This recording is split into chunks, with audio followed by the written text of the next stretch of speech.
Hi friends, today topic is mutations and DNA repair system. Mutations అంటే న్యూక్లియోటైడ్లో క్రమంలో వచ్చే DNA న్యూక్లియోటైడ్లో వచ్చే క్రమంలో చిన్న చిన్న మార్పులు చేంజెస్ అనేవి ఉంటాయి. క్రమంగా దీంట్లోని 2 టైప్స్ ఉంటాయి. మెయిన్లీ స్పాంటేనియస్ మ్యూటేషన్స్ అనేవి ఉంటాయి, ఇంకోటి ఇండ్యూస్డ్ మ్యూటేషన్స్ అనేవి ఉంటాయి. స్పాంటేనియస్ అంటే ఇందులో ఉండే చిన్న చిన్న మార్పుల్ని స్పాంటేనియస్ అంటారు. ఇండ్యూస్డ్ అంటే యూవీ రేస్ వల్ల, రేడియేషన్ వల్ల మరియు ఈ కెమికల్స్ వల్ల వచ్చే పెద్ద పెద్ద మార్పులు, డ్యామేజ్ని ఇండ్యూస్డ్ మ్యూటేషన్స్ అంటారు. ఇవి బేసికల్లీ పాయింట్ మ్యూటేషన్స్ ఉంటాయి, డైరెక్ట్ ఉంటాయి. పాయింట్ మ్యూటేషన్స్ కాకుండా ఫ్రేమ్ షిఫ్ట్ మ్యూటేషన్స్ కూడా ఉంటాయి, క్రోమోజోమల్ మ్యూటేషన్స్ కూడా ఉంటాయి. ఈ క్రోమోజోమల్ మ్యూటేషన్స్లో బేసికల్లీ 4 టైప్స్ ఉంటాయి.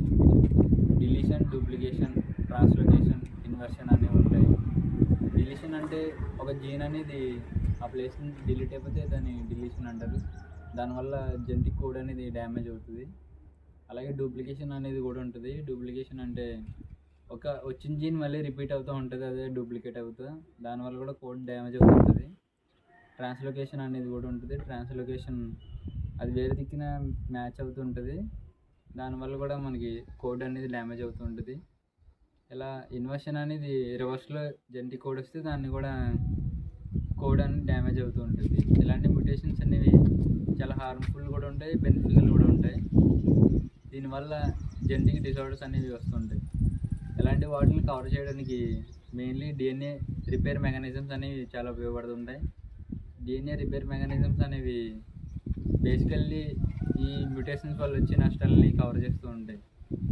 డిఎన్ఏ రిపేర్ మెకానిజమ్స్ అనేవి బేసికల్లీ 4 టైప్స్ ఉంటాయి.